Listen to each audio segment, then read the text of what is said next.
When the marble floor of Maitama Crest gleamed like heaven, nobody saw the dirt hiding in one woman's heart. In that luxury apartment high above Abuja, a trembling mother knelt with a rag in her hand trying to polish her gratitude into something her son's wife could respect. But kindness can be mistaken for weakness, and humility often bleeds in silence. That afternoon, a slap shattered the quiet. A silver bucket rolled across the floor, spilling not just water but years of sacrifice. From the corner of the ceiling, a camera blinked, a cold, unblinking witness that would later speak louder than any prayer.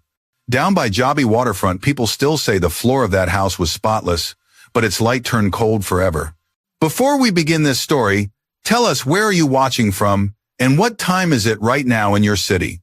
Don't forget to subscribe to African Tales for more stories that touch the soul and remind us no home shines brighter than a heart cleaned by love. The afternoon sun of Abuja poured through the tall glass windows of Maitama Crest residences, scattering golden light across the marble floor like shards of a promise.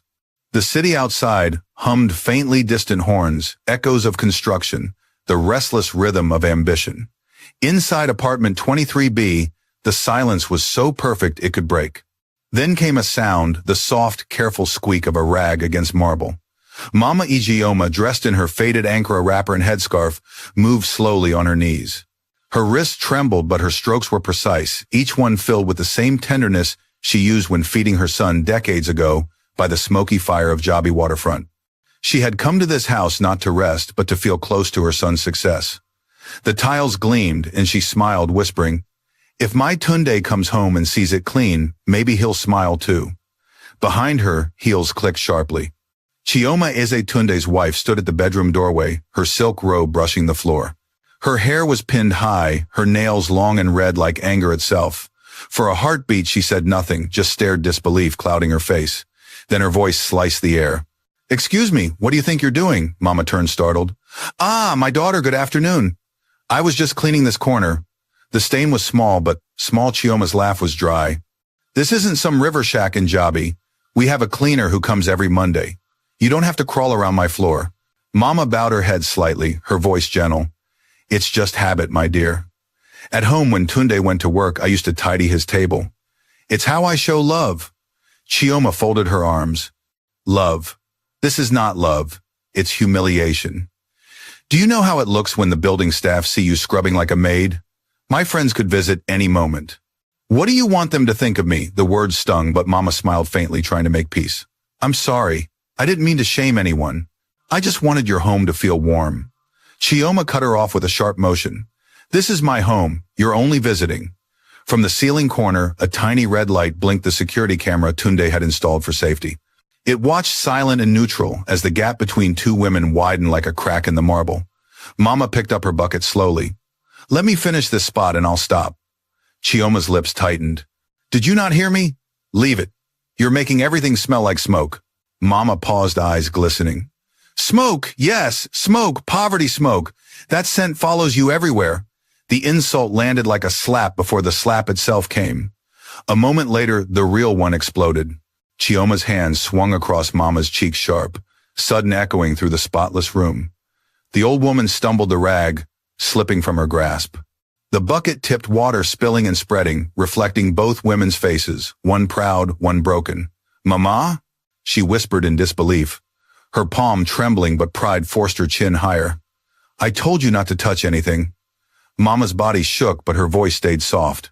"My child, you can scrub a floor as many times as you want, but if your heart is dirty, no water can make it clean." Chioma froze. Something flickered in her eyes, shame, anger, confusion, but it disappeared as quickly as it came. She turned away, muttering, "You've lost your mind." The room was quiet except for the drip of water into the bucket's shadow. From outside, faint thunder rolled over Abuja's skyline, a storm gathering above the city of glass. At that moment, Mr. Namdi, the security guard, walked past the corridor. He paused, hearing muffled voices through the thick door. He frowned. He had seen the older woman arrive days ago, sweet, polite, always greeting everyone. But today something in the air felt wrong. He considered knocking, then hesitated. "Not my business," he thought. "Madam Chioma doesn't like interference." He walked on, leaving behind a silence that was no longer peaceful. Mama wiped her eyes, then her hands, trying to stand. Her knees creaked with pain. "I'm sorry, my daughter. I will go and rest." Chioma sighed, exasperated. Do that, and please stay out of the living room. Mama turned toward the small guest room, the one at the far end of the corridor. As she walked, she touched the walls gently, as if blessing the house that did not want her. The walls were cold, lifeless, and her palms came away dry, no warmth to cling to. When she reached the door, she looked back once. Chioma had already turned away, checking her reflection in the mirror, adjusting her hair as if nothing had happened. For a second, Mama almost spoke again, wanted to say she forgave her, but the words never found breath. She closed the door softly behind her. Minutes later, Tunde Okafor's phone buzzed in his office at the international firm downtown. A notification flashed from the home security app, motion detected in living room, 2:47 p.m. He barely noticed. His meeting was about to start. Investors were waiting. He swiped it away. Back at Maitama Crest, the marble was dry again. The house looked perfect, just as Chioma liked it. But perfection had a price, it always did. As the afternoon stretched on, the sun tilted, flooding the apartment in honey-colored light. Chioma sat on the couch, sipping iced coffee, scrolling through social media posts of her friends at Dubai brunches. Somewhere in the guest room, Mama whispered a prayer. Lord, don't let my heart grow bitter. Let me still love her as my own. Her words floated into the still air and disappeared unheard. The camera's red light blinked once more. Steady, patient, remembering. Outside, clouds began to gather over Abuja's skyline. Rain tapped faintly against the windows. And as thunder rumbled in the distance, somewhere between the drip of the last water drop and the hum of the air conditioner, fate quietly took its first breath. By evening, Tunde would come home to two women sitting in separate rooms, divided not by walls but by something far thicker: silence, the kind that can drown love faster than any storm. He would smile, tired from work, unaware that the first crack had already formed in his perfect life. And in the ceiling corner, the camera waited, watching, recording, remembering every flicker of light and every shadow that would soon turn into truth. The morning sun over Jabi waterfront always rose gently, like a mother brushing sleep from her child's face. The air smelled of roasted corn and charcoal smoke. The wooden canoes creaked against each other where the fishermen had tied them before dawn. Between the narrow lanes of the settlement, voices mingled: children, laughing vendors, calling radios, humming faint songs of hope. It was here, in this fragile pocket of Abuja, that Mama Ijeoma built a world out of love and poverty. Her small shack stood near the water's edge, its tin roof patched with bits of aluminum. Every morning she knelt by her charcoal stove, stirring corn porridge in a dented aluminum pot. The smoke curled around her like a shawl.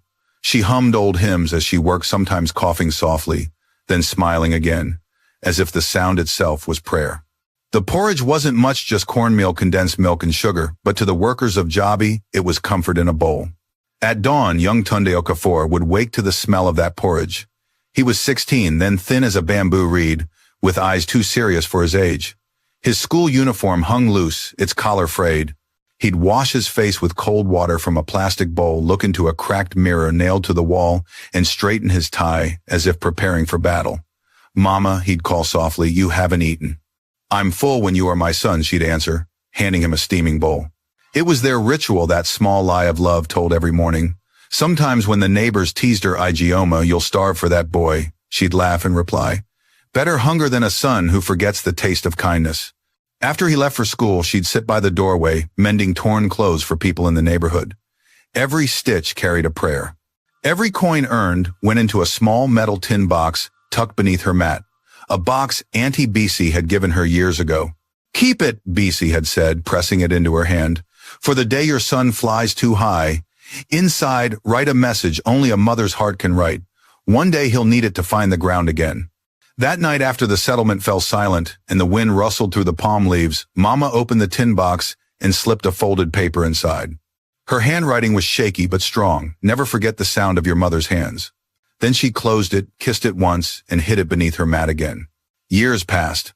Abuja's skyline grew taller while the tin roofs of Jabi rusted thinner. Yet Tunde's name became whispered pride among the locals. He studied under lantern light, borrowed books from church libraries, and refused to give up. When he received the letter of admission, full scholarship to University of Abuja, he could barely breathe. Mama, he said, holding the letter with trembling hands, we did it. She couldn't read it all, but she understood the joy on his face. She hugged him tight, whispering, the road is long, my son, but it will lead you somewhere bright. That night she brought out her hidden savings, a handful of wrinkled Naira notes tied with thread. Let's go to the market tomorrow, she said. You must look like a man of destiny. In the bustling market of Utako, they searched through piles of used clothes. She picked up a gray vest, old but clean, and held it against his chest. This one, it will make you look like someone who belongs in the city. He laughed softly. Mama, it's too big. Then grow into it, she said, smiling. The next morning, as Tunde boarded the bus to campus, she pressed something into his palm, a small wrapped bundle containing a spoon, a rag, and the metal bowl he'd always eaten from. Keep them, she said. They're nothing fancy, but they'll remind you that a clean place keeps the mind clear. He hugged her, his voice trembling. I'll call every night, Mama, I promise. And for a while he did. Every evening she'd leave her phone on speaker cooking porridge for late customers while listening to his stories. She didn't understand all the English words, but she understood his laughter. Then the calls grew shorter. I'm busy, Mama. I'll call tomorrow.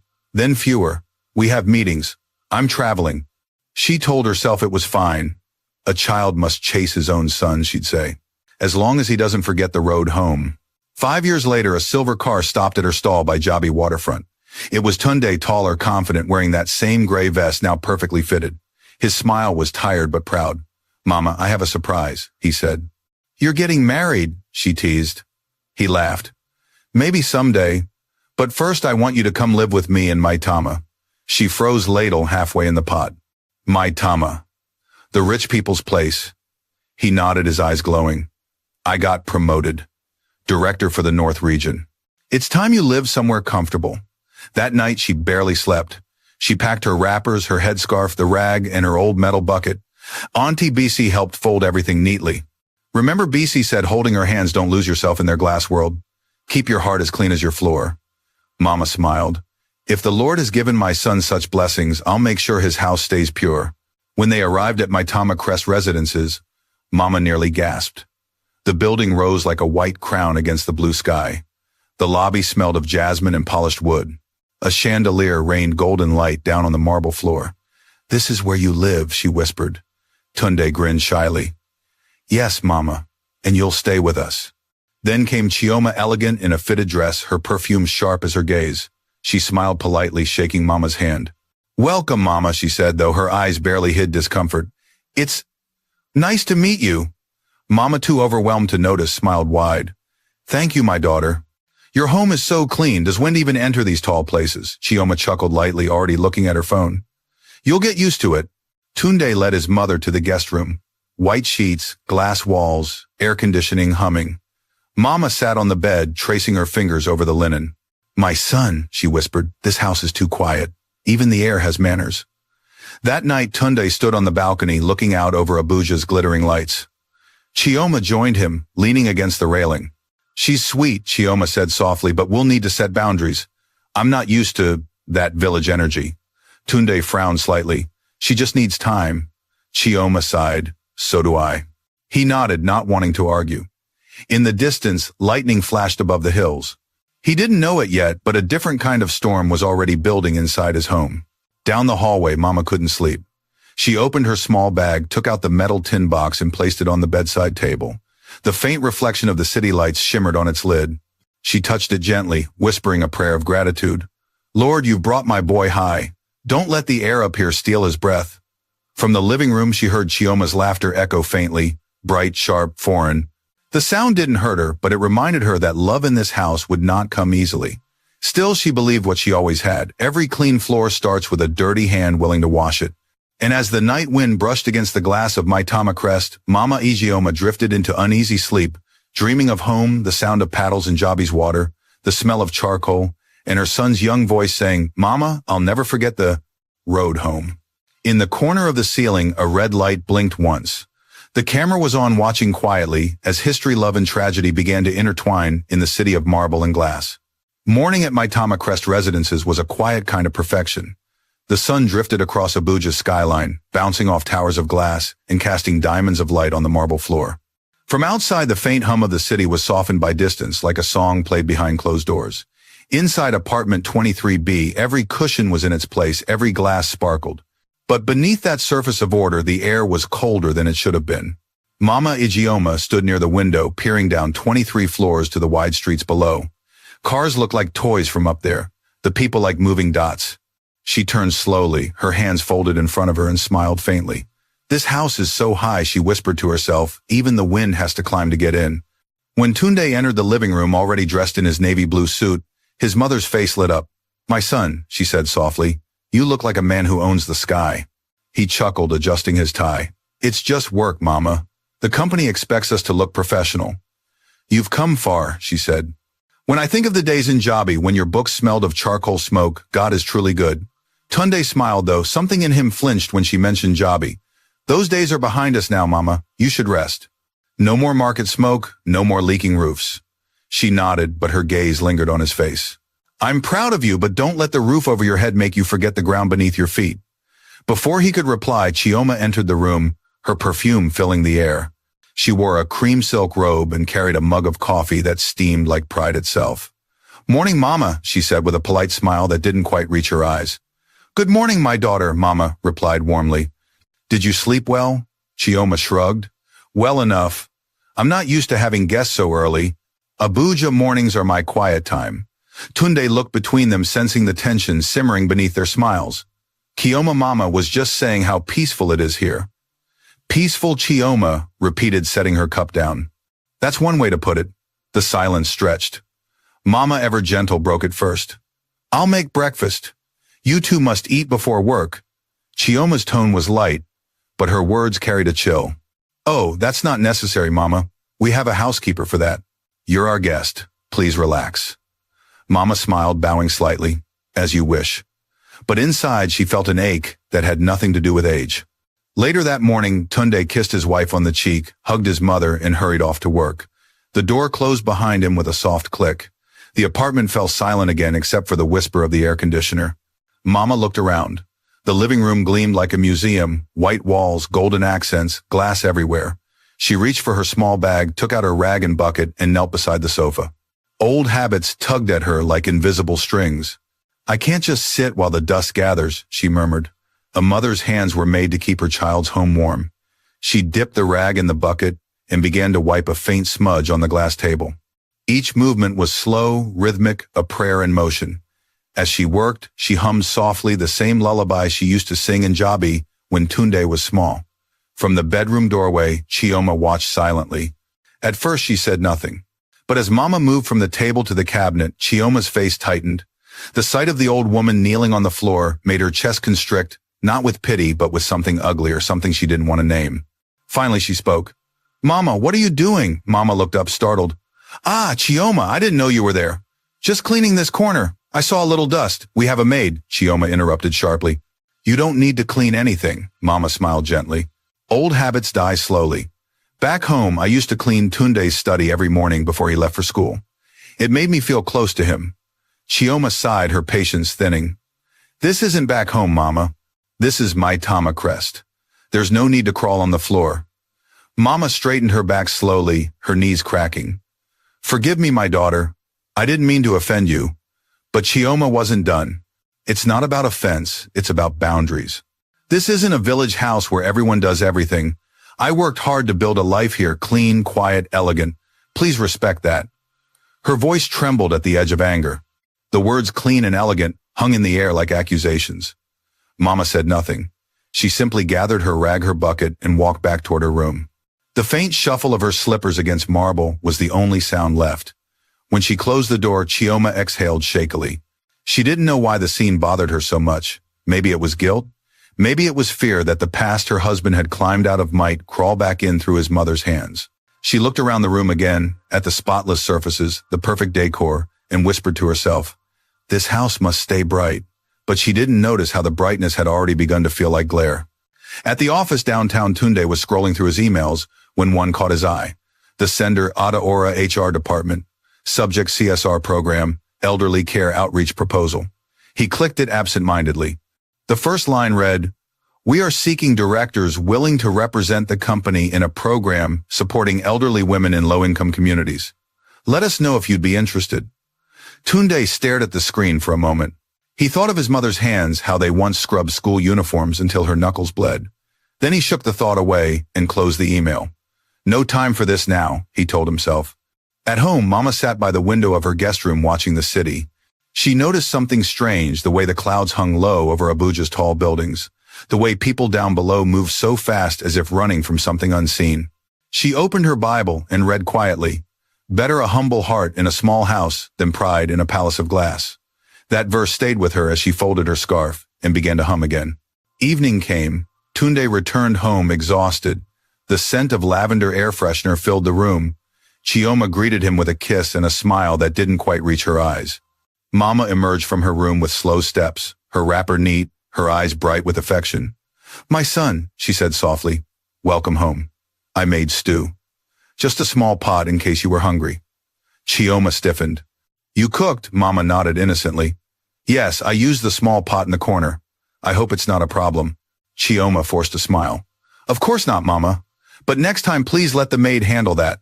Tunde, caught in the middle, glanced between them. "It's fine," he said. "Mama just wanted to help." "Help?" Chioma's voice cracked slightly. "Or take over my kitchen," Chioma, Tunde said quietly, "please."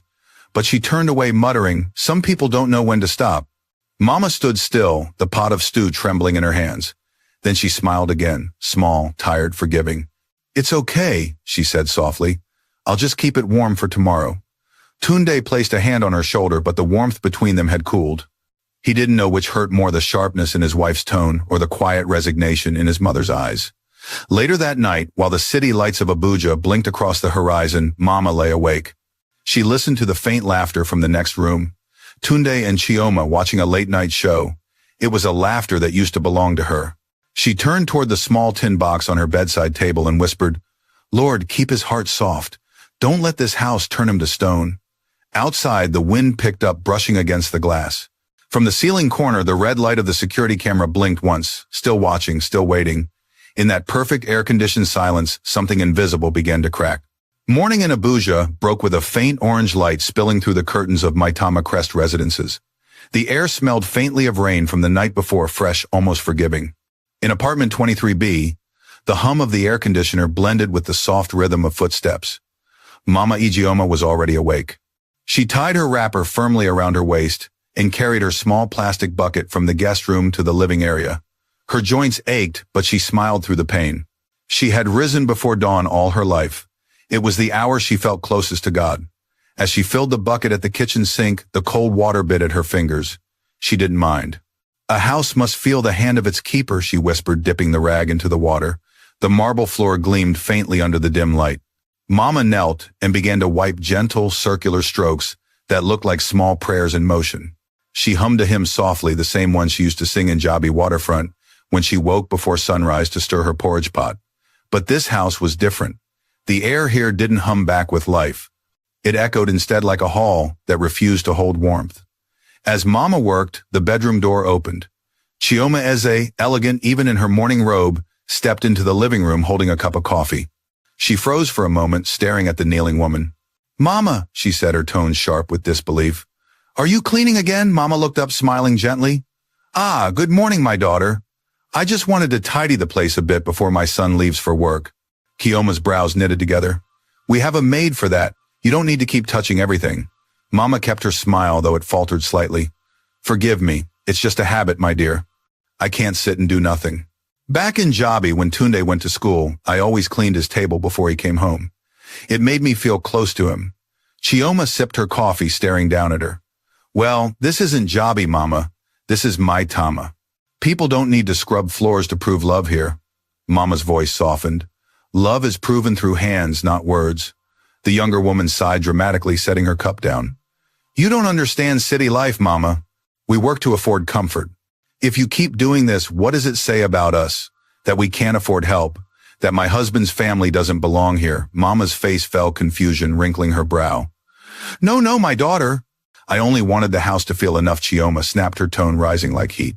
"You're making me look bad." For a long moment, the two women stared at each other, the old one's eyes full of patient pain, the younger's full of fear, disguised as pride. From the hallway, a faint beep came from the smart speaker, an automated voice announcing, "Recording saved to cloud." Neither woman noticed. Later that morning, Tunde stepped out of the bedroom, adjusting his tie. The tension in the room was thick enough to touch. He noticed his mother sitting quietly on the sofa, hands folded in her lap, her rag and bucket beside her. Chioma stood near the counter, scrolling through her phone, pretending not to see her. What's going on? He asked, glancing between them. Nothing, Chioma said quickly, her tone too light. Just a little misunderstanding. Mama smiled faintly. It's fine, my son. I talked too much this morning. Tunde frowned. Chioma. She shrugged. I told her not to clean, that's all. It's not good for her health, and honestly it's embarrassing. The maid is coming tomorrow. Mama reached out to touch her son's hand. It's all right. She's right. I should rest. Tunde hesitated, looking at her frail fingers. They reminded him of the hands that once packed his lunch, that tied his shoelaces before school, that sold porridge by the water so he could eat. He wanted to say something kind, something that would make it better, but the words died on his lips. He forced a smile. Mama, Chioma means well. She's just used to a different way of living. Mama nodded, though her eyes shimmered. I understand, my son. But different shouldn't mean distant. He said nothing. He picked up his briefcase, kissed his wife's cheek, and left for work. When the door closed, silence returned like a familiar guest. Chioma exhaled, rubbing her temples. Mama, please. I didn't mean to be harsh. Mama looked up with a sad smile. You remind me of myself when I was young, too proud to let anyone see your kindness.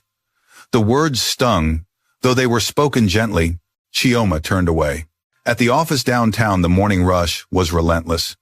Tunde's phone buzzed an email notification from Ada Ora HR. Subject CSR proposal reminder, elderly care outreach. We're still looking for a director to represent our Abuja branch. Please confirm your availability this week. He hovered over the reply button, his finger trembling slightly. For a moment he thought of his mother's silver hair, the way she smiled, even after being scolded. Then he shut his laptop. Not now, he muttered. Later. But later never came soon enough. At Maitama Crest, Mama decided to make lunch. The maid hadn't arrived yet, and she couldn't stand watching time sit idle. She found beans in the pantry, a little palm oil and onions. As the aroma filled the kitchen, she hummed her favorite hymn again. When Chioma returned from a quick outing, the smell greeted her before the door even opened. Her stomach clenched. Oh no! She stormed into the kitchen. Mama, are you cooking again? Mama looked up, startled, wooden spoon in hand. Yes, I thought Tunde might like some beans when he returns. He used to enough. Mama, Chioma's voice cracked like glass. You don't understand. That smell, it clings to everything. My curtains, my clothes. You're turning my home into a market stall. Mama froze. For a moment, silence stretched between them. Then she turned off the stove. I'm sorry, she whispered. I'll pack it away. Chioma pressed her hand to her forehead, pacing. Why can't you just rest? My God, you act like a servant. Mama didn't answer. She carried the pot carefully to her room, her steps slow and heavy. Inside, she placed the pot on the floor beside her bed, sat down and looked out the window. From up there, the sky was too bright, too far. I don't belong here, she murmured. This house doesn't breathe. That evening, Tunde returned home. Chioma greeted him with wine. Mama greeted him with silence. He noticed the tension immediately. Mama, did you eat? She smiled. Yes, my son. Good. I'll shower first. When he disappeared into the bedroom, Chioma turned to her mother-in-law. Please, Mama, don't tell him we argued. Mama's voice was gentle. I won't. I never want to shame my children. Chioma hesitated, guilt flashing across her face, but pride quickly buried it. Thank you. As night fell, the apartment glowed softly with lamplight. Tunde stood on the balcony gazing at the Abuja skyline, unaware that a storm of a different kind was brewing inside his home. In her room, Mama opened her tin box again. She took out the folded note she'd once written for Tunde and read it under the lamplight. When the heart forgets humility, even gold turns cold. Her lips trembled as she whispered, Lord, please keep my boy warm. Outside, a clap of thunder echoed faintly over the city. From the ceiling corner, the red camera light blinked once, watching silent, remembering. And down below at Jabi waterfront, the waves lapped softly against the shore, as if trying to remind someone somewhere high above that home was still waiting. The afternoon heat of Abuja pressed heavy against the glass walls of Maitama Crest residences, the kind of heat that made the city shimmer like a mirage. Inside apartment 23B, the air conditioner hummed, but even its cool breath couldn't calm the tension that lingered in the rooms.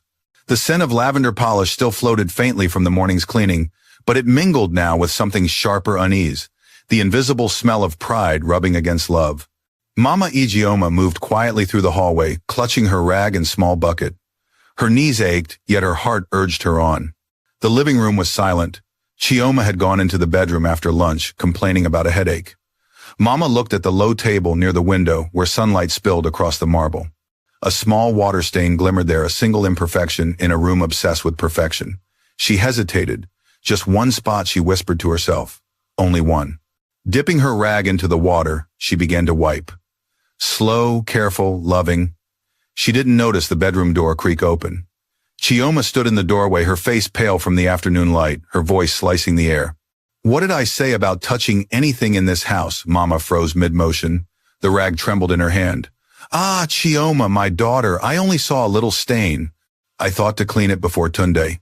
Before Tunde, what? Chioma interrupted, stepping closer. Her voice rose sharp and brittle. Before he thinks we live like slum people, before he smells the poverty you keep dragging into my house. The old woman blinked, confused, her lips trembling. Poverty, my child. Chioma's laughter was dry, cruel. Yes, poverty. It's in your clothes, your hands, even your smell. You can wash these floors 100 times, Mama, but it will never wash you. The words hit like stones. Mama straightened slowly, pain and sorrow pooling behind her eyes. You have a good heart, my daughter. I can feel it. Don't let pride make it hard. Enough, Chioma shouted. Stop pretending holiness. You're not a saint, you're a burden. The argument rose like a storm. Each word slammed against the marble walls, bouncing, echoing. From the corner of the ceiling, the security camera blinked, its tiny red light pulsing like a heartbeat. Mama stepped back, clutching her rag, voice trembling. I'm sorry. I didn't mean harm. I only wanted my son to feel peace when he returns home. Peace, Chioma sneered. How can there be peace when you're crawling all over my floor like a beggar? She moved closer, her perfume thick in the air. You've made this place smell like charcoal and smoke. Even the walls stink of it, Mama's breath caught. That smell, she whispered, is what fed your husband. It's the scent of the fire that kept him alive. For a split second, Chioma hesitated. The words hit something deep, but pride answered first. Don't lecture me, old woman. The slap came fast, hot, sharp, unthinking. A loud crack split the air. The rag fell from Mama's hand. Water splashed across the floor, spreading like tears. For a heartbeat, neither of them moved. Then Chioma's foot caught the bucket's edge. In sudden anger, she kicked it. It slammed against the wall, the clang echoing through the pristine apartment. Get out, she screamed. Get out of my house, you filthy Mama. Chioma staggered back, her frail frame trembling. She tried to speak, but her voice broke. Chioma, my daughter. Please. The next moment, she stumbled. Her hand slipped on the wet floor and she fell hard, her head striking the marble with a dull thud. The sound silenced everything. The air conditioner, the city hum, even Chioma's breath. The old woman lay still. The bucket rolled once more, spilling the last of its water across the tiles. Chioma stood frozen, her hand to her mouth. No, no, no, no. She dropped to her knees beside the motionless figure. Mama, Mama, wake up! No response. Only the faint drip of water falling from the rag, the sound slow and rhythmic, like time refusing to stop. God, Chioma whispered, her voice shaking. I didn't mean to. I just wanted you to stop. She reached for her phone, fumbling, trembling fingers, dialing Tunde's number. At that moment, downtown Tunde Okafor sat in a meeting, half listening to the financial director. His phone vibrated. Seeing Chioma's name, he hesitated, annoyed it wasn't like her to call during work. He answered. Her voice came through, fragmented, breathless. Tunde, please come home. Mama, she fell. What? His chair scraped against the floor. What do you mean she fell? It was an accident, Chioma's voice cracked. She was cleaning again. I told her to stop. Then she slipped. Tunde didn't wait for more. He grabbed his keys, ran past startled colleagues, and burst into the parking lot. By the time he reached Maitama, Crest sirens were already flashing at the gate. Neighbors gathered in the hallway, murmuring. The elevator doors opened with a chime, and he rushed out, his chest tight. In the living room, he found Chioma on the couch, her face pale, her eyes wide with terror. Beside her on the cold floor lay Mama Chioma, still silent, the cleaning rag still clutched in her hand. Tunde dropped to his knees. Mama, Mama, wake up. He shook her shoulders, gently, desperate. Please, Mama, Chioma sobbed. She was cleaning. She fell. I didn't mean. Call the ambulance, he shouted. They're on their way, she whispered, shaking. Tunde pressed his ear to his mother's chest. Faint breathing, shallow, fragile. Relief hit him like lightning. She's alive, he gasped. Hold on, Mama. Please. Minutes stretched into eternity before paramedics arrived. They lifted Mama carefully onto a stretcher, the oxygen mask hissing softly as they secured it. Tunde followed them to the elevator, his hands trembling, his thoughts scattering like broken glass. Chioma tried to follow, but the officer at the door stopped her gently. Madam, please wait. The police may need your statement. Her lips parted. Police. He nodded toward the ceiling. The building management said there's a camera in this unit. It records everything. They've already pulled the feed. Chioma's blood turned to ice. She looked up following his gaze. There in the corner, the red light blinked steadily, unblinking, merciless.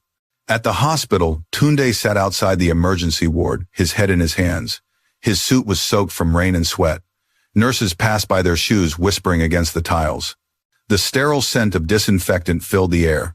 A doctor stepped out, face grave. Mr. Okafor. Tunde leapt up. Yes, she's stable for now, but her condition is critical. We'll do what we can. She suffered a severe head injury. Tunde's world blurred. Can I see her briefly? Inside the ward, Mama lay small and pale against white sheets. Machines beeped softly, measuring the rhythm of a life too tired to keep fighting. Tunde held her hand. Mama, I'm here, he whispered. Please don't leave me. Not like this. Her eyelids fluttered faintly. He thought he heard her murmur something, maybe a prayer, maybe his name. Then silence. Outside the hospital window, the Abuja sky darkened. Lightning cracked above the hills, thunder rolling like a warning. Back at Maitama Crest, Chioma sat alone on the couch, staring at the rag on the floor, the water stain drying into a ghostly mark. Her reflection in the marble looked like a stranger. She whispered to no one. It was just a slap. But the walls said nothing. The house, spotless as ever, had turned colder still. From the security room downstairs, Mr. Namdi the guard watched the playback footage on a small monitor, his face pale. The timestamp blinked, 3:12 p.m. He swallowed hard and whispered, Lord have mercy. Above him the rain began to fall over, Abuja soft at first, then heavy, washing down the glass towers that reflected everything except compassion. The rain hadn't stopped since nightfall in Abuja. It drummed steadily on the glass facade of Maitama Crest residences, streaking the windows with silver lines. The city lights below blurred into watery colors, red, white, and gold. Inside the apartment, silence reigned. The kind that comes only after something breaks too deeply to be repaired. Chioma Eze sat motionless on the couch, her fingers clutching the edge of a throw pillow, her eyes swollen from crying. The faint reflection of the ceiling light danced on the puddle that had dried hours ago, the same water that had spilled from Mama Ijeoma's bucket. It was gone now, but the ghost of that moment clung to every corner of the house. The front door creaked open. Tunde Okafor stepped in, soaked to the bone, his tie-loosened eyes hollow. Behind him, two uniformed officers entered quietly, their shoes leaving wet prints on the marble floor. One of them held a small hard drive sealed in a clear bag, the evidence retrieved from the apartment's security system. Chioma rose trembling. Tunde, please, she whispered. It wasn't what it looked like. I swear I didn't mean to hurt her. He didn't answer. His gaze drifted to the bucket by the wall, now empty, its handle bent. Where were you when she fell? She was cleaning again and I told her to stop. She wouldn't listen. She slipped. Her voice cracked under the weight of the lie. The officer spoke gently but firmly. Madam, we'll need a formal statement. The footage from the camera has been submitted to the FCT Police Command. Chioma's knees nearly gave out. Footage, yes ma'am. The apartment system is equipped with 24-hour recording. It captured the incident at approximately 3:12 p.m. She turned to Tunde, panic rising. Tunde, please listen to me. I lost my temper. Yes, but I didn't. She fell. I didn't mean to. He closed his eyes, his jaw tightening. Don't say another word, Chioma. Just don't. One of the officers gestured toward the door. Mr. Okafor, we'll need you both to come with us. Standard protocol. At the Abuja Police Headquarters, the corridors smelled faintly of damp paper and disinfectant. The hum of fluorescent lights filled the air. Tunde sat at a metal table in the viewing room, his hands clasped tightly together, his heartbeat echoing in his ears. On the wall-mounted monitor, the video was cued to play. The officer pressed a button. The screen flickered, then came to life. The familiar image of his living room appeared, the marble gleaming, the faint sound of distant city traffic, muffled by the glass. Then from the left edge of the frame, Mama Ijeoma entered, her movements slow and careful. She bent down, her rag gliding over the floor. For a few seconds there was peace. Then the door opened and Chioma appeared. Tunde gripped the edge of the table as he watched his wife's mouth move. Though the audio was faint, he could hear the rising anger in her tone, the venom of her words. That smell of smoke, that smell of poverty. Then came the moment, the slap, sharp and merciless. Mama staggered, the bucket overturned, the second blow, the kick. The old woman fell, her head striking the marble. The camera caught it all, the shock, the silence, the tremble of Chioma's hand afterward. Then she knelt, touched the body, froze, and whispered something the microphone barely picked up. God, what have I done? When the screen went black, no one in the room spoke. The hum of the light seemed suddenly too loud. Tunde's shoulders shook. That's my mother, he whispered, voice cracking. That's the woman who sold porridge by the lake so I could wear shoes to school. And his words broke. I left her with this. Chioma sat in the next room, her wrists trembling on the table. Her lipstick had smeared her hair disheveled. She could hear Tunde's muffled sobs through the wall. A female officer slid a paper toward her. Madam, please read and sign your statement. I didn't want to kill her, Chioma murmured. It was just anger. Just a moment. The officer sighed quietly. Anger is still a choice. When they finally released Tunde, hours later, dawn was breaking over Abuja. The sky had softened to gray, the rain slowing to a drizzle. He drove in silence, the wipers sweeping back and forth with metronomic sorrow. He parked outside the hospital where Mama Ijeoma lay. The building loomed pale against the morning light.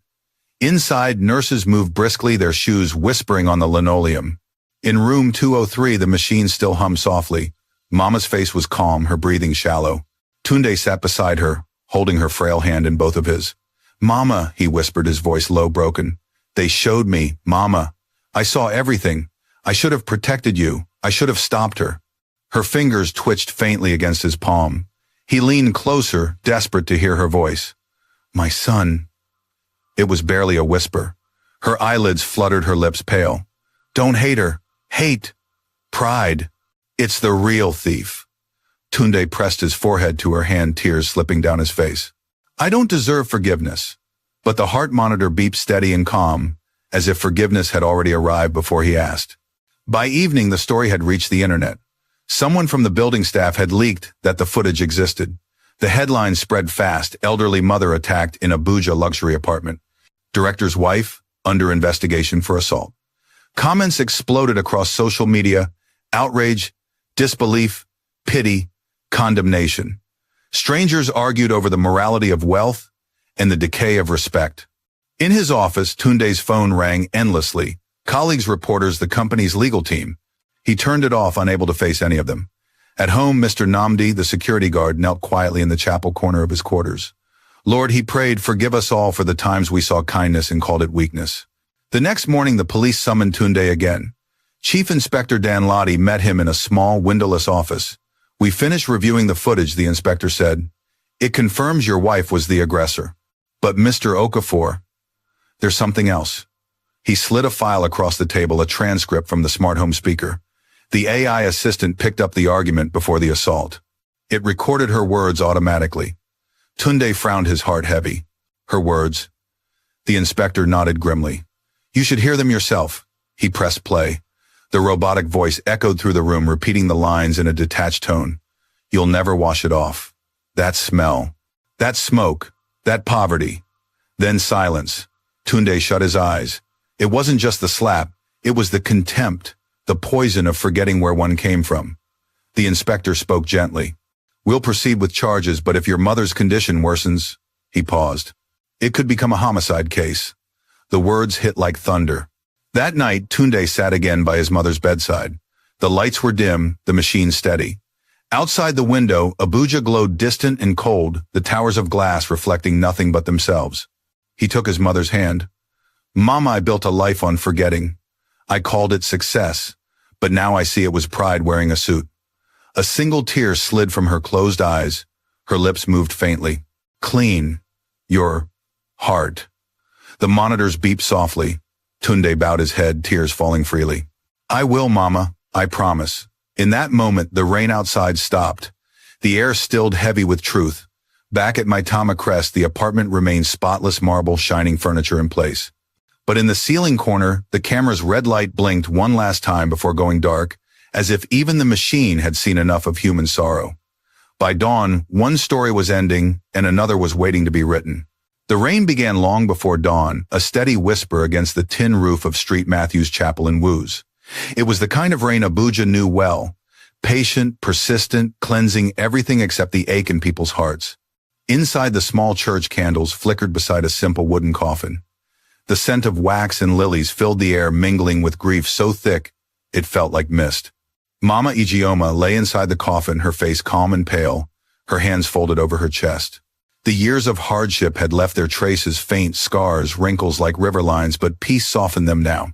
Her head was wrapped neatly in her favorite blue scarf, and in her hands rested a small aluminum spoon, the one she used for stirring porridge by the Jabi waterfront. Mourners trickled in silently, some from her old neighborhood, women in faded wrappers, men who once bought her breakfast before heading to the docks. They bowed their heads respectfully, whispering prayers for the mother who never stopped working. At the front row sat Tunde Okafor, motionless. His black suit clung to him, soaked from the rain outside. His eyes were swollen, his hands trembling on his knees. Next to him, Kioma sat stiffly, her face pale, her lips bloodless. She wore a black veil, but it could not hide the ruin in her eyes. For 2 days, Mama had fought for her life in the hospital. On the third morning, as the rain began, her heart gave a final sigh. The doctor had said the blow to her head was too much. Tunde hadn't spoken since that moment. The only sound in the chapel was the rain drumming softly against the roof, like 1,000 hands clapping in sorrow. At the pulpit, Pastor Chukwu cleared his throat, his deep voice trembling. Today, he said, we bury not only a mother but a heart that refused to stop loving. In this city of glass and gold, she lived humbly. And though her body rests now, her kindness still walks among us. A murmur rippled through the crowd. A few women wiped their eyes with the corners of their headscarves. Tunde's friend Kola stepped forward from the back of the room. He was tall, soft-spoken, his eyes filled with quiet sympathy. He placed a hand on Tunde's shoulder. Brother, he whispered, the world must know the truth. You can't bury this pain in silence. Let your mother's story speak. Tunde didn't look up. What good will truth do now? She's gone. Kola crouched beside him. Maybe truth won't bring her back, but it can give her peace. There's a video, isn't there? Let it play. Let them see what she endured. At the mention of the video, Chioma's hands tightened into fists. Her breath hitched under the veil. The pastor nodded gently from the altar. If it is God's will for the truth to come to light, then so be it. A projector had been set up on the wall behind the pulpit, a borrowed screen from the church's youth ministry. The faint blue glow flickered to life. The rain softened as if the heavens themselves were holding their breath. The officer from the FCT police stepped forward with a small flash drive. This, he said quietly, is the recording from the camera inside your home. We release it now with your consent. Tunde's voice was hoarse. Play it. The screen came alive. The image was grainy, the perspective high from the ceiling corner, the marble floor gleaming the sofa, casting a shadow. Then there she was, Mama Ijeoma, kneeling with her rag, wiping the floor, smiling faintly as she worked. A few seconds later, Chioma entered the frame. Even through the flicker of the video, her anger looked sharp, her body language tense. The audience held their breath. No one spoke. Then came the slap. The sound of it, amplified through the chapel speakers, echoed across the room. Someone gasped aloud. The old woman stumbled. The bucket spilled. The kick followed. The silence afterward was deafening. On the screen, Mama lay motionless, the rag slipping from her hand.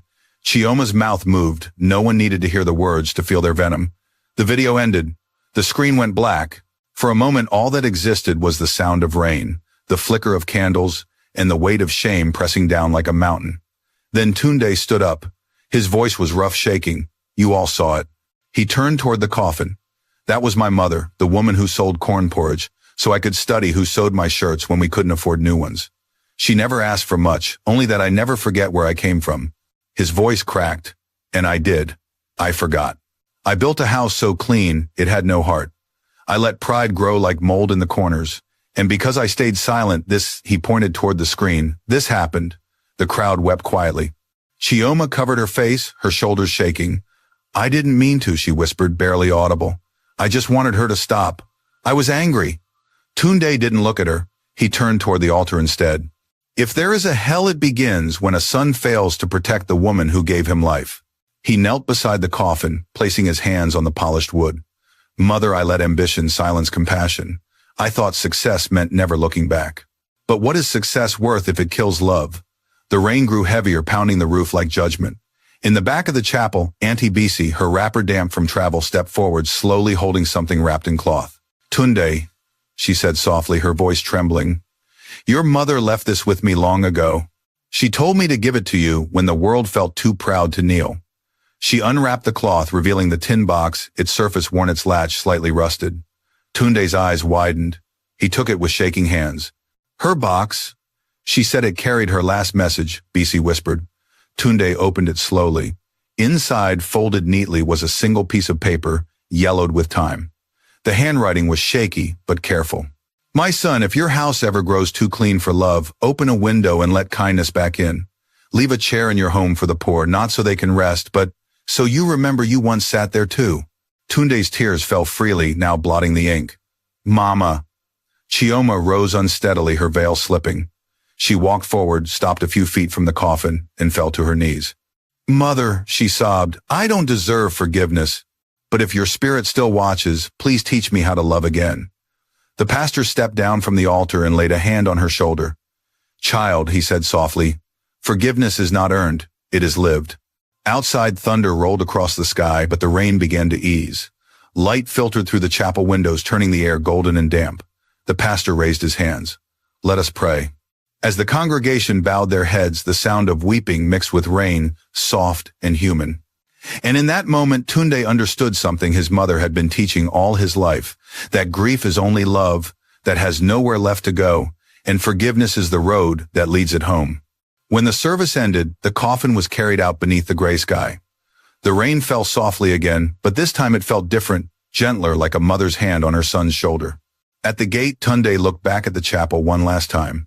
The candles inside flickered in the breeze, and for a fleeting second, he thought he saw her, Mama Ijeoma, standing by the door smiling. He blinked and she was gone. Only the rain remained, washing the streets of Wuse clean. The sun rose over Jabi waterfront, golden and soft, breaking through the mist that hovered above the water. The same breeze that once carried the scent of porridge now carried a quiet promise of change. It had been 3 weeks since the funeral in Wuse, but for Tunde Okafor time hadn't moved. Every dawn felt like the same gray morning, his mother's absence echoing louder than the city's noise. He stood at the edge of the settlement where his childhood home once leaned against the wind. The house was gone now, replaced by patches of grass and puddles from the rain. In his hands, he held the tin box, the one Mama Ijeoma had left behind. He rubbed his thumb across the rusted latch, feeling the weight of her words again. Leave a chair in your home for the poor. Behind him, Auntie BC approached her steps, slow but steady. You've been coming here every morning, she said softly. The water doesn't answer grief, my son. Tunde nodded without turning. It helps me remember the sound of her voice. Every wave sounds like she's still speaking. BC smiled faintly. Then maybe it's time to let her speak through what you do, not just what you hear. He looked at her puzzled. You have her kindness, BC continued. Don't bury it under guilt. Build something with it. Her words sank deep. That night, under the soft hum of Jabi's streetlights, Tunde unfolded a piece of paper and began to sketch. The drawing was rough, just a rectangle with a roof and a small sign. Above it, he wrote Mama Ijeoma home. 2 months later, where wild grass once grew, the first walls of the shelter rose. The people of Jabi watched in curiosity as volunteers hammered nails and mixed cement. The funds came quietly from Tunde's savings, from colleagues who believed in redemption more than reputation, and from small donations sent anonymously after Mama's story had spread across the internet. Every brick laid carried a name of a mother from the community, Ngozi Halima BC Comfort. By the time the roof went up, there were 50 names, and Tunde carved one more in the center beam, Ijeoma Grace Okafor. The day the shelter opened, the air was full of the smell of cornmeal and palm oil. On the wall above the door, a wooden plaque read, No one who cleans with love is ever dirty. Tunde stood at the entrance wearing a simple white shirt and slippers, greeting everyone who came, elderly women from Jabi, widows from Kuchigoro settlement, children who had lost their parents to floods or hunger. He served them steaming bowls of porridge himself, his hands trembling slightly each time he passed one forward. A local journalist approached him with a camera crew. Sir, are you the same Tunde Okafor from Maitama? The director, Tunde, hesitated. I was he, said finally. Now I'm just a son trying to clean what pride left behind. The journalist lowered her microphone, visibly moved. And what will this place be? A home, he said simply, for those the city has forgotten. For every mother who ever worked until her hands cracked, they deserve warmth, not pity. Behind him, Pastor Chukwu smiled proudly. The Lord rebuilds us through what we rebuild, he murmured. That afternoon, while the crowd thinned and the volunteers rested, a car stopped by the entrance. The door opened slowly, and Chioma stepped out. She was thinner now, her eyes sunken, her face bare of makeup. The sleek elegance of Maitama was gone. In its place stood a woman stripped of pride, fragile but human again. She clutched a small paper bag as she walked toward the shelter, her heels clicking softly on the dirt. Tunde saw her and froze. Their eyes met hers, filled with guilt, his with quiet exhaustion. "Tunde," she began, her voice barely above a whisper. "I didn't know if I should come. I can't sleep. I see her face every time I close my eyes." He didn't reply. She swallowed hard. "I've been to the police, to the court hearings. They said the case could close if you speak on my behalf. But that's not why I came." She took a breath, holding out the bag. "I brought this. It's Mama's scarf. The blue one. They gave it to me after the autopsy. I couldn't keep it." Tunde took it silently. The fabric was soft, still carrying a faint smell of soap. He pressed it to his chest, his eyes closing. When he looked at her again, his voice was steady. "You don't need to ask for forgiveness. You need to live it." Chioma's tears fell freely. "How serve," he said. "Every day, without praise, without vanity. If you truly want peace, come here. Wash bowls, sweep floors, feed the old. Not as punishment, but as cleansing." She nodded slowly, her voice trembling. "If you'll allow it, I'll stay." In the days that followed, Chioma Eze became the quiet worker no one recognized. She wore a simple wrapper, tied her hair in a scarf, and spent her mornings scrubbing pots in the open-air kitchen. The other women didn't know who she was, only that she worked hard and never complained. At first, people whispered, "That one doesn't talk much. She's too pale for this kind of work." But gradually they began to smile at her, to share jokes, to pass her bowls of porridge. One day an old woman clasped her hand and said, "You clean like a person washing her own heart." Chioma cried that night. Tunde watched her from afar. He didn't speak much to her, but he noticed the change, the way her back straightened with purpose, the way her eyes no longer avoided mirrors. One morning, Pastor Chukwu gathered everyone in the courtyard. The sun was soft, the smell of breakfast in the air. Today, he said, we dedicate this home to the spirit of mothers. But remember, true dedication is not words on a wall. It is the work of our hands. He looked at Tunde. "My son, your hands are clean now, but they must never stop cleaning. Keep serving, and you will keep her alive." Tunde nodded, tears glinting in his eyes. Chioma stepped forward, carrying a steaming pot of porridge. She placed it on the table before him. "May I serve the first bowl?" she asked quietly. He looked at her for a long time. Then he nodded. "Go ahead." She ladled the porridge carefully into a bowl and handed it to an elderly woman sitting nearby. The woman smiled, whispering, "Bless you, my daughter." Chioma bowed her head. "No," she said softly. "Bless her." That evening, as dusk fell over Jabi, the shelter glowed with the warm light of lanterns. Children laughed, elders sang softly, and the smell of corn and milk filled the night. Tunde sat on the steps, watching the flicker of light reflect on the water. He held the blue scarf in his hands, turning it gently in the breeze. Auntie Bisi joined him, lowering herself carefully onto the step beside him. "You've made your mother proud," she said. "Do you feel lighter now?" He smiled faintly. "I don't know if I'll ever feel light again, but at least I feel alive." Bisi nodded. "That's what forgiveness does. It doesn't erase, it redeems." Across the yard, Chioma was helping an old man find a seat. She laughed quietly at something he said, her voice soft but clear. Tunde watched her for a moment, then whispered, "Mama said to always leave a chair for the poor." I think she meant for all of us who forget what humility feels like. The wind picked up, rustling the trees. Somewhere far away, thunder rolled faintly. But the air here at Mama Ijeoma home felt calm, like a heart finally learning how to breathe again. And for the first time in months, when Tunde closed his eyes, he didn't see a marble floor or a blinking red light. He saw his mother's smile reflected in every bowl of porridge, every act of kindness shared beneath that humble roof. Morning sunlight stretched across the Jabi waterfront, washing the roofs of Mama Ijeoma home in gold. The shelter had grown busier, with each passing week. Laughter now filled the air, where silence once lived. Old women stirred porridge in wide aluminum pots, their wrinkled hands steady with rhythm. Children, barefoot and bright-eyed, chased one another between the clotheslines, their laughter blending with the calls of street hawkers outside. For Tunde Okafor, the home had become a temple, not of religion, but of redemption. He rose before dawn each day, sweeping the courtyard, fetching water, cooking breakfast. The work was endless, but his heart had found peace in every simple motion. Yet even as he served, something inside him kept whispering, "There's more to give." That morning, as he handed out bowls of porridge, he noticed a small boy sitting alone near the gate. The boy's clothes were torn, his knees dusty. He wasn't eating, he was tracing letters in the dirt with a stick. A, B, C. Tunde knelt beside him. What's your name, my son? The boy looked up shyly. Uche, sir. Why aren't you eating? I wanted to finish my writing first, the boy said proudly. I'm learning to spell my name. Tunde smiled softly. And who's teaching you? Uche pointed to one of the older women washing dishes nearby. Mama Ngozi. She said letters are like keys. If I learn enough, they'll open every door. The word struck something deep inside him. He thought of his own childhood, the way his mother used to trace words on old cardboard with charcoal, teaching him to read under a flickering lantern. He remembered how those letters had carried him out of Jabi into glass towers and marble halls. And he remembered how pride had made him forget the woman who first taught him to spell hope.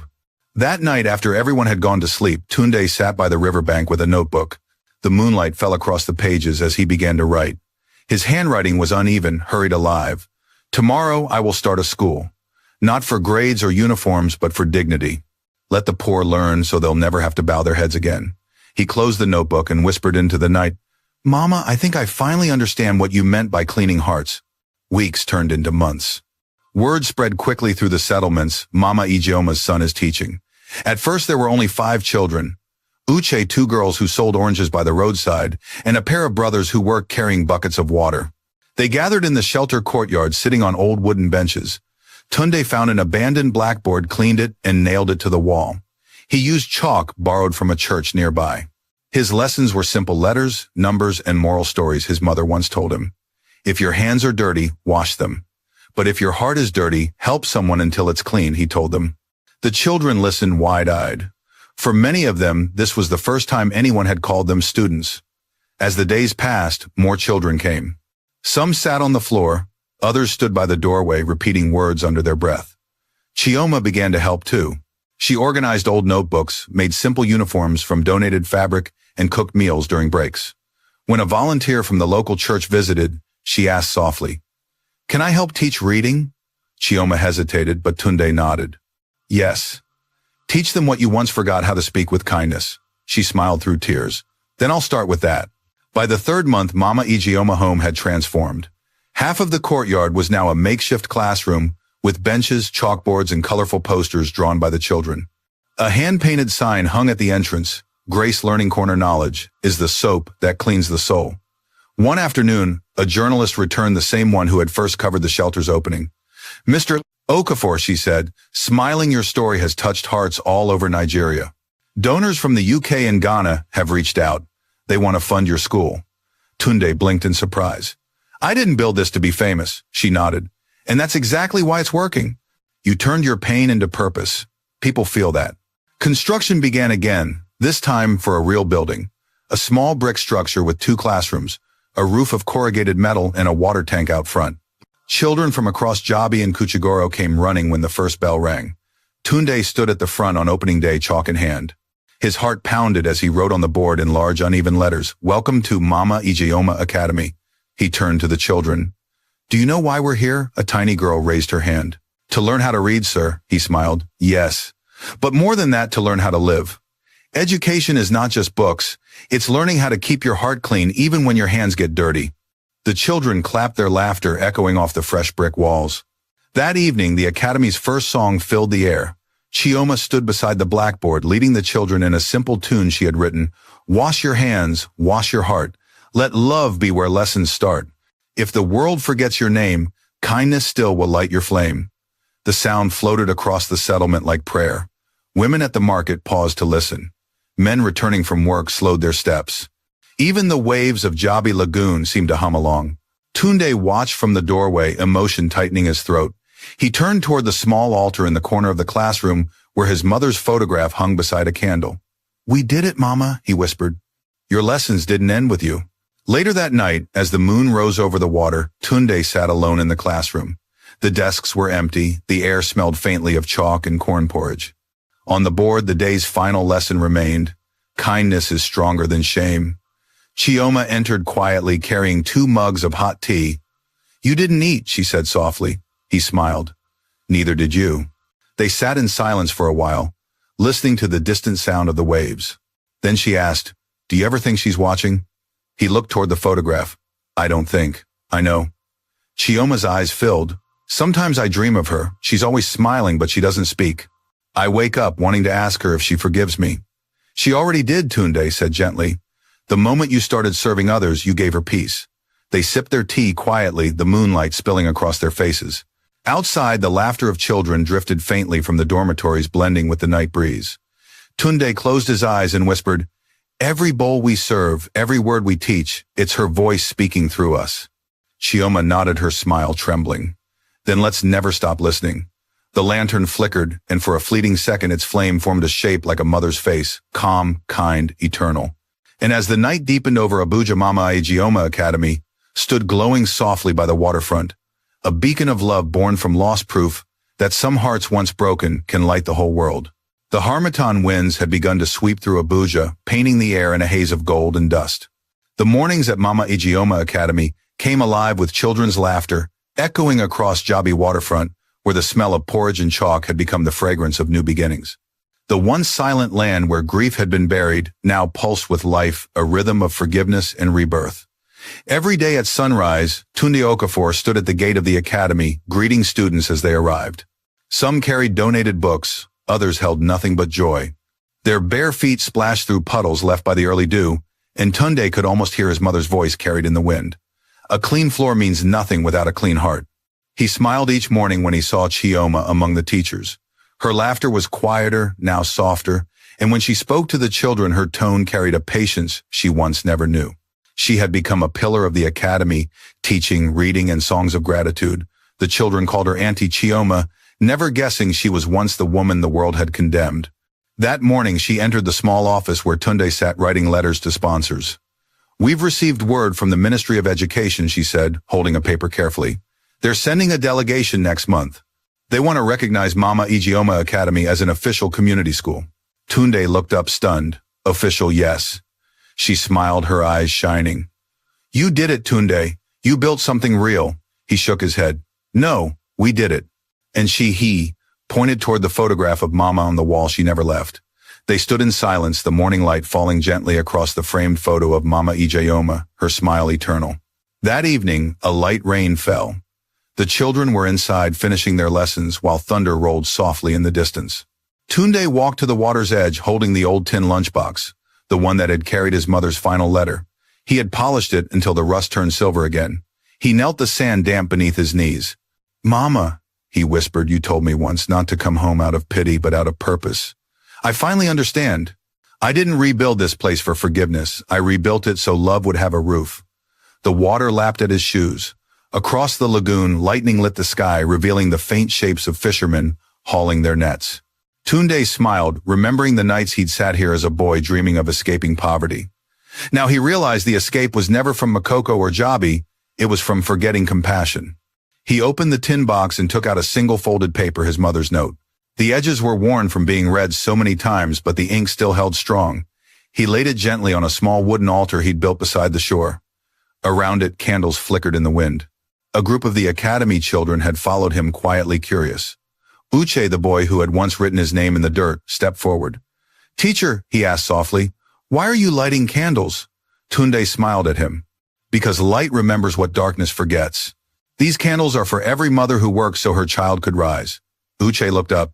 "Like Mama Ijeoma," "Yes," Tunde said, his voice breaking. "Like Mama Ijeoma." Days later, the academy held its first graduation ceremony, a simple affair under a canvas tent decorated with palm leaves and chalk-painted signs. The students wore white shirts donated by local churches. The stage was a few wooden planks, and the audience sat on borrowed chairs.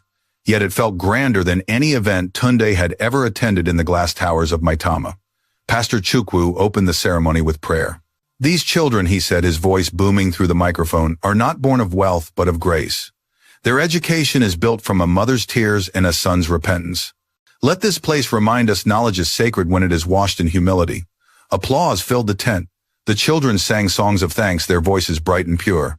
When Uche stepped forward to recite a poem he had written, silence fell again.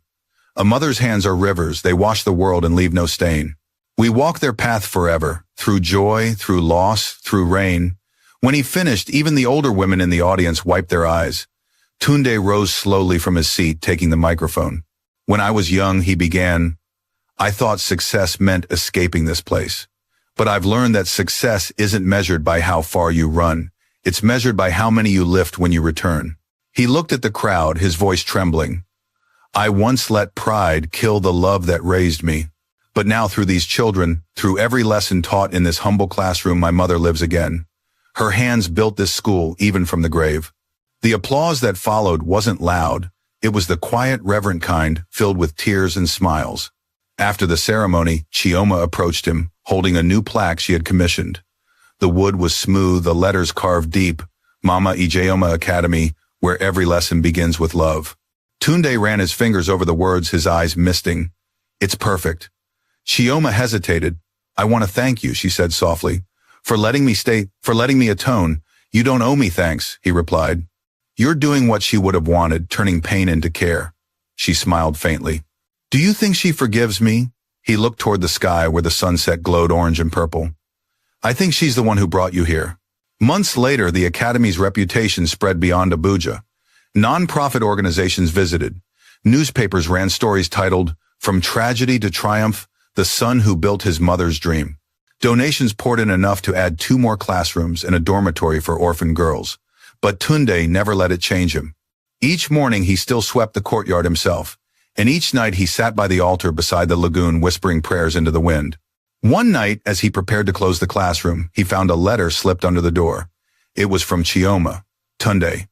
Every day I teach these children, I see a reflection of the woman I destroyed and the one who saved me.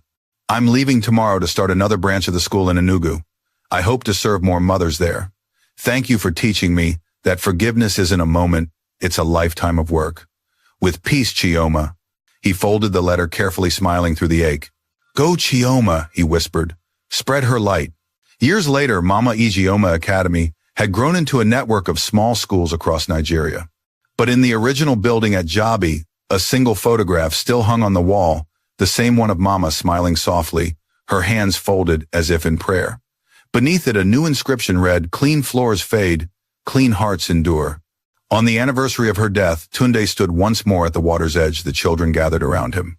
He opened the tin box one last time and released its contents, a handful of white flower petals, into the breeze. They floated over the water, catching the morning light. He smiled.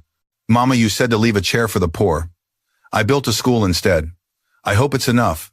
As the petals drifted away, a gentle gust of wind brushed his face, warm and familiar. And in that quiet moment, Tunde heard her voice, soft, tender, eternal. You cleaned it, my son. Not the floor, but your heart. The wind carried her whisper across the water, through the laughter of children, through the walls of the school built from sorrow and grace. And as the sun rose higher over Abuja, its golden light shimmered on the roof of Mama Ijeoma Academy, proof that some stories don't end with death, they bloom into legacy.